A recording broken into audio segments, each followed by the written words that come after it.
nessa loucura, fora de casa, e eu mandando mensagem pra ele. Aí ele falou assim, você não sabe. Fui preso. A polícia me prendeu. E não estão querendo deixar eu sair. Por isso que eu não fui pra casa. Aí eu falei assim, tá bom, mas em que delegacia você está? Aí ele falou a delegacia. Eu falei, ótimo, essa delegacia é do lado da casa do meu pai. Vou ligar pro meu pai pra ele ir aí te socorrer. Liguei pro meu pai. Pai, fulano tá na delegacia. Vai lá socorrer ele, que o policial pegou ele, disse que não vai soltar ele. E ele tem uma tatuagem de palhaço na perna. E isso, os policiais veem matador de polícia. É o significado da tatuagem. Então eu tinha muito medo. Eu falei, vixe, vou encontrar ele, vou acabar com ele. E ele me colocando medo, que a polícia não tava deixando ele sair de lá.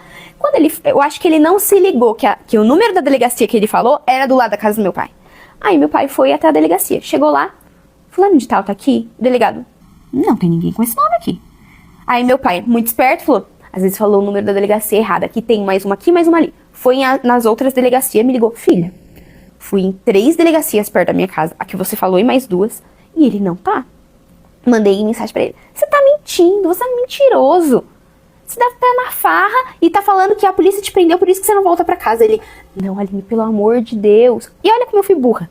Se a polícia tivesse pego ele, não ia pegar o celular dele? Não ia ser a primeira coisa. Ele falou, não, você pode vir. Eles prenderam meu carro tá no pátio e eu tô aqui. E a irmã dele é advogada. Eu falei, mas por que então você não manda mensagem pra sua irmã que é advogada? Não, porque eu não quero que ela saiba, eu não quero que ela se preocupe, ela tá amamentando, é perigoso. Tal. Aí eu falei, tá bom, vou te socorrer. Peguei meus 2 filhos, enrolei num cobertor, 2 horas da madrugada, coloquei dentro do carro e fui.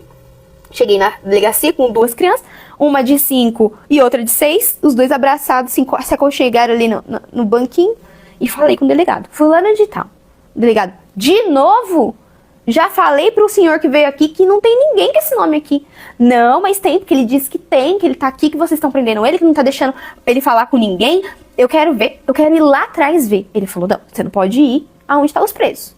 Mas eu vou e vou gritar o nome dele. Aí foi, gritou o nome dele. Tem alguém aqui com esse nome? Não. Eu não satisfeita, quero ir no pátio, ver se o carro dele não tá no pátio. Ele, vamos lá no pátio então. Foi no pátio, o carro dele não tava no pátio. Ele veio, ele falou assim, essas 2 crianças são suas? Eu falei, são. Sabe quantas vezes eu prendi o pai e depois eu prendi o filho? Você acha que isso é ambiente para os seus filhos? É isso que você quer que seus filhos cresçam e achem normal ir procurar o pai em delegacia? Nossa, ele acabou comigo. Eu percebi que estar casada não estava fazendo bem para as minhas crianças, que eu estava ali naquela ilusão de vou continuar casada pelo bem dos meus filhos, e eu estava fazendo mais mal para os meus filhos, porque meus filhos estavam começando a acreditar que o homem passar noites fora de casa era normal. Que o homem chegar bêbado em casa era normal. O meu filho poderia replicar e fazer a mesma coisa com a esposa, e a minha filha poderia aceitar, porque afinal minha mãe aceitou uma vida inteira, saindo, chorando da delegacia. Eu dei de cara com um policial militar, que viu toda a situação. Esse policial militar foi mais delicado. Ele falou assim, esse carro é seu? Eu falei, tá no seu nome? Eu falei, tá. Você trabalha? Eu falei, trabalho, sou professora de balé. Você tem pra um dia agora, sem ser a sua casa? Eu falei, sim, inclusive eu vou dormir na casa do meu pai, porque já é quase 3 horas da manhã e não tem como eu voltar pra Santo André agora, eu vou dormir aqui em São Paulo. Aí ele falou assim, e o que você tá fazendo com esse homem ainda? Foi porque se você fosse uma mulher que não tem pra onde ir, que não tem condição de se locomover, que não tem trabalho, eu até entenderia. Mas olha, você tem emprego, você tem carro, você tem pra onde ir. Por que você tá com esse homem? Você sabe onde ele tá, né? Falou pra mim. Você sabe onde ele tá. Tá com a amante, tá na esbórnia, tá fazendo outra coisa. Ele falou, não é normal um homem casado com 2 filhos fazendo isso com a esposa, fazendo a esposa trazer 2 crianças na delegacia, não é normal. Aí eu vi que eu tinha que me separar. Não por mim, mas pelos meus filhos. Não era um bom exemplo que ele estava dando. Não era um bom exemplo que eu estava dando para minha filha. Porque às vezes, hoje em dia, Eu já tive várias vezes conversas com meus filhos que eu peço desculpa pra eles. Eu falo pra eles assim, eu errei de ter aceitado. Eu errei. Aceitar também é um erro.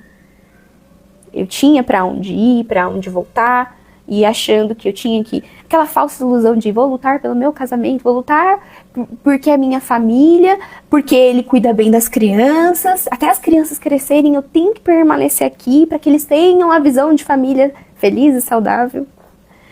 E é uma grande ironia, né? Porque eu não tive meus pais juntos e eu não vi a hora dos meus pais separarem. Demorou muito tempo pra cair a minha ficha que tava acontecendo a mesma coisa com os meus filhos. Aquele pé de guerra dentro de casa e um mau exemplo de um relacionamento que não tava fazendo bem pra ninguém. E foi aí que eu falei, eu vou me separar. Foi o meu basta, foi aquele dia. Foi o tapa na cara dos delegados, do delegado e do policial.